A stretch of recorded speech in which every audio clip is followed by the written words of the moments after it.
د نوح مبارکه سوره چې د قران عظیم شان یو اویاومه سوره ده په مکه معظمه کې را نازله شوې ده. اتویش مبارک آیاتونه لري. تلاوت او پښتو ترجمه یې لومړی آیت څخه اوري. اعوذ بالله من الشیطان الرجیم. پناه وړم الله تعالی شړل شوی شیطان څخه. بسم الله الرحمن الرحیم. د الله په نوم چې ډیر زیات مهربان پورا رحم لرونکی دی. إنا أرسلنا نوحا إلى قومه أن أنذر قومك من قبل أن يأتيهم عذاب أليم. مونږ نوح د هغه قوم ته ولېږل دې هدایت سره چې د خپل قوم وګړو ته د اخطار ورکړه مخکې له هغه نه چې پر هغه باندې یو دردناک عذاب راشي.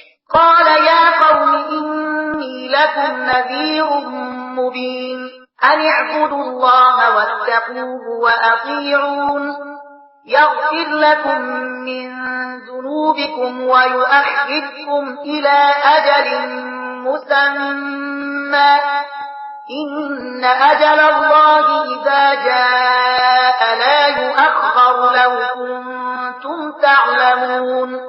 غویل ای زما قومه زه تاسو لپاره یو ښکارا څرګند ویرونکی پیغمبر یم. تاسو خبروم چې د الله بندگی وکړئ او له هغه نه ویریږئ او زما اطاعت وکړئ. الله بس تاسو ګناهونه دروبخي او تاسو ته به تر یو ټاکلي وخت پورې مهلت درکړي. حقیقت دا دی کله چې د الله ټاکلی وخت راشي نو بیا نه ځنډیږي. کاشکې تاسو ته د دې معلومات وای. قال رب إني دعوت قومي ليلا ونهارا فلم يزدهم دعائي إلا فرارا. نوح عرض کړه زما پروردگار ما خپل قوم ته شپه او ورځ دعوت ورکړ او زما بلنې د حق څخه د حقوق تیښته لا زیاته کړه. وإني كلما دعوتهم لتغفر لهم جعلوا أصابعهم في آذانهم واستغشوا ثيابهم وأصروا واستكبروا استكبارا. هر کله چې ما هغوی دې ته وبلل چې ته هغو ته بخنه وکړي هغوی په وګونو کې ګوتې کېښودې او په جامو سره یې مخونه وپوښل او په خپل چلند یې ټینګار وکړ او ډیر تکبر یې وکړ. ثم إني دعوتهم جهارا ثم إني أعلنت لهم وأسررت لهم إسرارا فقلت استغفروا ربكم إنه كان غفارا يرسل السماء عليكم مدرارا ويمددكم بأموال وبنين ويجعل لكم جنات ويجعل لكم أنهارا. بیا ما هغه ته په لوړه غږ بلنه ورکړه. بیا ما په ښکارا هم هغه ته تبلیغ وکړ او په پټه پټه مې هم وپوهول. ما وویل خپل پروردگار نه بخنه وغواړي بشکه چې هغه خورا ډیر بخونکی دی. هغه به پر تاسو له اسمانه خو ورختونه وکړي. تاسو ته به مالونه او اولادونه در په برخه کړي. تاسو لپاره به باغونه پیدا کړي او تاسو لپاره به ویالي وبهوي. ما لكم لا ترجون لله وقارا وقد خلقكم أطوارا ألم تروا كيف خلق الله سبع سماوات طباقا وجعل القمر فيهن نورا وجعل الشمس سراجا.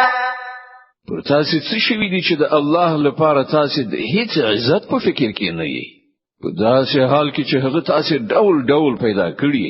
ایا نو وینئ چې په څه ډول الله لاندې باندې وو اسمانونه پیدا کړل او په هغه کې سپوږمۍ نور او لمر بل ډیوه وګرځوله.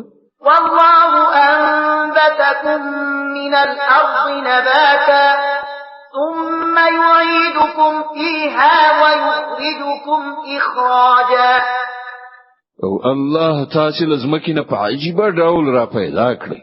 بیا به هغه تاسو همدې زمکې ته بیرته راولي او لدینه به مناڅه پر او باسي. والله جعل لكم الأرض بساطا لتسلكوا منها سبلا فجاجا او الله زمکه ستاسو لپاره د فرش په څیر وغوړوله ترڅو چې تاسو په هغه کې په پراخو لارو لاړ شئ. قال نوح رب إنهم عصوني واتبعوا من لم يزده ماله وولده إلا خسارا. نوح ویل زما پروردګاره هغوی زما خبره ونه منله او د هغو مشرانو پیروي وکړه چې د مال او اولاد په میندلو لا زیات نامراده شوي دي. ومكروا مكرا كبارا. دغه کسانو د ډېرې لوی د سیسې جال خور کړای دی. وقالوا لا تذرن آلهتكم ولا تذرن ودا ولا سواعا ولا يغوث ويعوق ونسرا.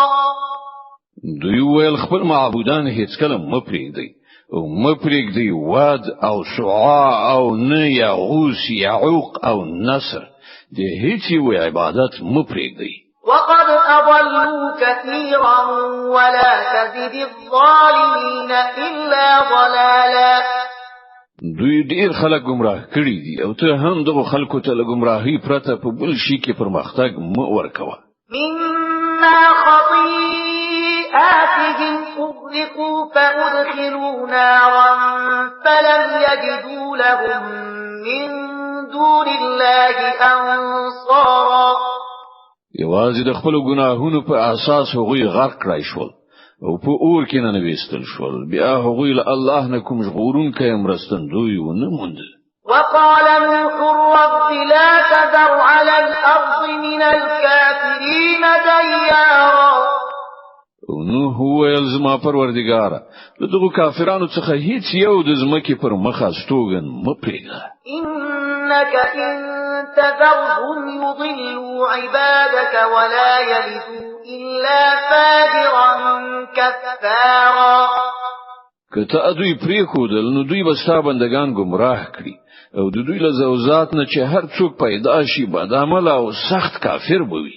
رب اغفر لي ولوالدي ولمن دخل بيتي مؤمنا وللمؤمنين والمؤمنات ولا تزد الظالمين إلا تبارا.